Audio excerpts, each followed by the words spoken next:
छोटे से गांव में एक धनवान व्यक्ति रहता था। वह अपने दो पुत्रों के साथ रहता था।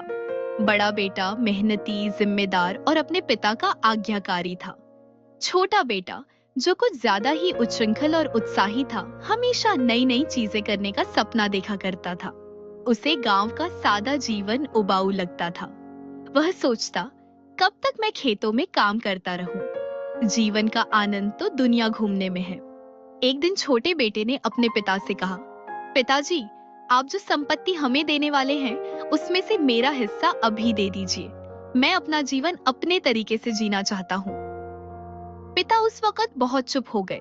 उन्होंने अपने बेटे की आंखों में देखा। वहां नफरत नहीं थी, पर अधीरता थी, स्वतंत्रता की प्यास थी।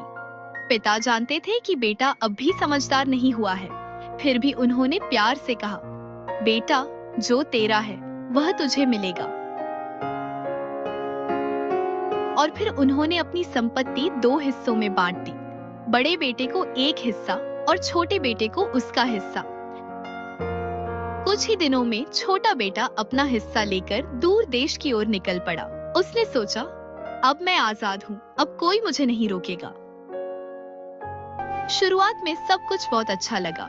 वह शानदार कपड़े पहनता, महंगे भोजों में जाता, नाच गाना करता और नई नई जगह घूमता।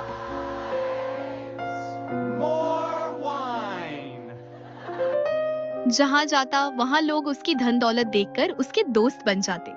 वह खूब पैसे खर्च करता, कभी दावत देता, कभी उपहार बांटता। उसे लगता था कि यही जीवन है, यही सुख है।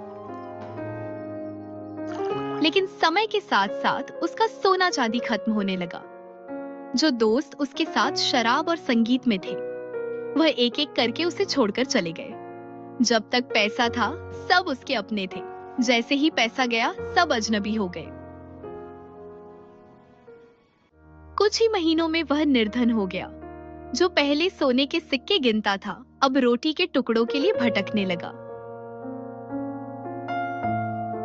और तभी उस देश में भयंकर अकाल पड़ गया। खाने को कुछ न रहा। वह यहाँ वह काम ढूंढने लगा, पर उसे केवल सुअरों के चराने का काम मिला। यह यहूदी संस्कृति में सबसे नीचा काम माना जाता था, पर अब उसके पास कोई विकल्प नहीं था। वह रोज उन सुअरों के बीच रहता, उनके खाने की फलियां देखता और सोचता, काश मुझे भी यही खाने को मिल जाए। पर कोई उसे कुछ नहीं देता था।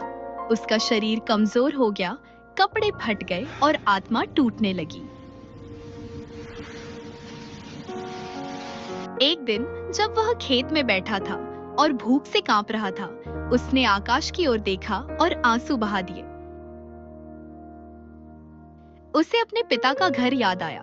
वहां कितने नौकर हैं जो रोज भरपेट भोजन करते हैं, और यहाँ वह खुद भूख से मर रहा है।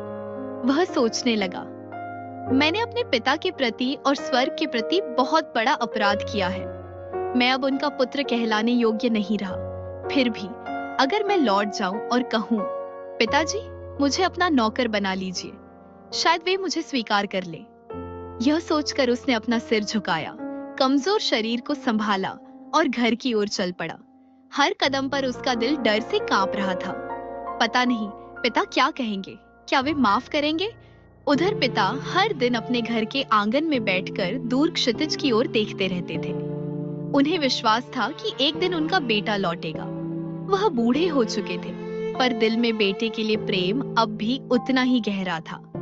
एक दिन उन्होंने दूर से किसी को देखा, फटे कपड़े, थका हुआ चेहरा, लेकिन चाल कुछ जानी पहचानी थी। उनका दिल धक धक करने लगा। उन्होंने पुकारा, क्या वो मेरा बेटा है? जैसे ही पहचान हुई, वे दौड़ पड़े, बिना कुछ सोचे, बिना कोई सवाल किए। उन्होंने अपने बेटे को गले से लगा लिया। बेटा रो पड़ा, पिताजी, मैंने स्वर्ग के और आपके सामने पाप किया है। मैं आपका पुत्र कहलाने योग्य नहीं हूँ। लेकिन पिता ने कहा, नहीं बेटा, तू मेरा बेटा है, तू लौट आया है, यही सबसे बड़ा वरदान है। उन्होंने अपने नौकरों को बुलाया, सबसे अच्छा वस्त्र लाओ, उसके पैर में जूते पहना दो, उसकी उंगली में अंगूठी डालो और भोज का प्रबंध करो, क्योंकि मेरा बेटा जो मर गया था अब जीवित हो गया है, जो खो गया था अब मिल गया है। शाम को पूरे घर में उत्सव हुआ, संगीत बजा, दावतें हुई, हर कोई प्रसन्न था कि खोया हुआ बेटा लौट आया है। लेकिन बड़ा बेटा जब खेत से लौटकर आया और उसने यह सब सुना, तो उसका चेहरा गंभीर हो गया। वह भीतर नहीं गया। वह सोचने लगा, मैंने तो कभी पिता की आज्ञा नहीं तोड़ी। मैंने सारा जीवन मेहनत की, पर मेरे लिए कभी ऐसा उत्सव नहीं हुआ। और वह बेटा जिसने सब कुछ उड़ा दिया, वह लौटकर आया तो उसके लिए दावत हो रही है। पिता बाहर आए और बोले, बेटा, तू तो सदा मेरे साथ है। जो कुछ मेरा है वह तेरा ही है। पर हमें आनंद मनाना चाहिए, क्योंकि तेरा भाई जो खो गया था अब मिल गया है, जो मरा हुआ था अब जीवित हो गया है। बड़े बेटे की आंखों में आंसू आ गए। उसे एहसास हुआ कि पिता का प्रेम न्याय से नहीं बल्कि दया से चलता है। वह भीतर गया और अपने भाई को गले लगा लिया। पिता का चरित्र परमेश्वर के समान है, जो अपने बच्चों से असीम प्रेम करता है और उनके लौट आने पर बिना शर्त क्षमा करता है। छोटा बेटा यह सिखाता है कि चाहे इंसान कितना भी पाप करे, अगर वह पश्चाताप के साथ लौट आता है तो उसे क्षमा और नई शुरुआत का अवसर मिलता है। बड़ा बेटा यह याद दिलाता है कि सच्चा प्रेम न्याय या ईर्ष्या से नहीं बल्कि दया और करुणा से चलता है। अंततः कहानी का संदेश है, परमेश्वर हर उस व्यक्ति को गले लगाता है जो सच्चे दिल से उसकी ओर लौटता है, जैसे पिता ने अपने लौटे हुए बेटे को गले लगाया।